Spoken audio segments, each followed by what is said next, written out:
7 years after I disappeared, my sister found my name on the organ donor registry. She stood in the transplant center, staring at the paperwork in the nurse's hands. Her brows knit as she looked at the photo attached to the file, along with the name I used to go by. "Where is he?" she asked. "He's in hospice on the 12th floor," the nurse answered quietly. "Today is the last day he'll still be conscious. The surgery is scheduled for tomorrow morning." Her expression turned cold as she headed upstairs. The moment she pushed open the door, she saw me sitting on the bed, writing my final letter, Landon. I looked up at her and smiled faintly. "You must have the wrong person, Ms. Bennett. My name is Jay Mercer, not Landon Bennett." She stepped toward the bed, her tone rigid. "Come home, apologize to Mason, and I'll hire the best specialist in the country for you. That won't be necessary." I didn't even look up again as I signed the last line of the organ donation papers. I didn't do anything wrong. I'm not apologizing to anyone. After a long silence, Sherry Bennett let out a cold laugh. "You really haven't changed. 7 years later, and you're still pretending to be innocent." Her eyes narrowed, scanning me. "You're sick? What kind of illness needs surgery?" I smiled faintly. "Stage 4, glioblastoma, brain cancer." I glanced at the donation papers beside me. I figured my organs would do more good saving people than rotting underground. Something flickered across Sherry's face, but it vanished instantly, replaced by that same icy look. "Cut the act. Do you think playing pathetic is going to make me feel sorry for you?" Her gaze swept over the small hospice room, taking in the peeling walls, the worn folding chair, and the dying flowers by the window. "So life didn't work out after you left home? If you hadn't done those disgusting things back then, maybe you wouldn't have ended up like this." I lowered my eyes to my hands, now so thin, every bone showed clearly beneath the skin. I said nothing. "Landon." She said my old name softer this time, her voice cracking. "Are you really that sick?" I looked at her without blinking. "Why do you care, Ms. Bennett?" "Because I'm your sister." "No." My voice stayed calm. "Your brother died 7 years ago." Her face went pale with anger. "You really hate me that much? After everything that happened?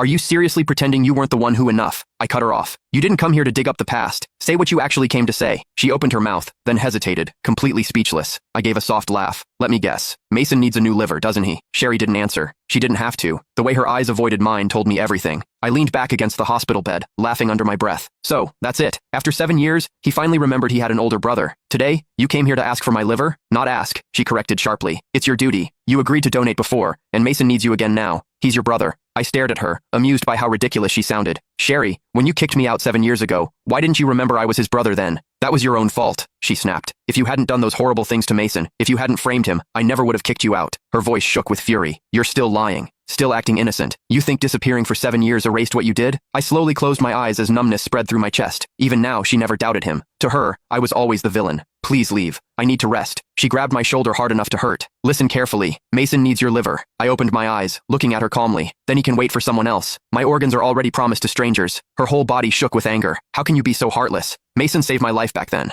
Without him, the Bennett family wouldn't even exist today, and you're nothing but an ungrateful parasite." I didn't answer, only turning my head toward the window. "Landon, let me make this clear," she said coldly as she released me. "If you refuse to save Mason, I won't let you have peace. I'll use every connection and every penny the Bennett family has to keep you alive. You'll spend the rest of your life wishing you were dead." I listened to her threats without feeling anything.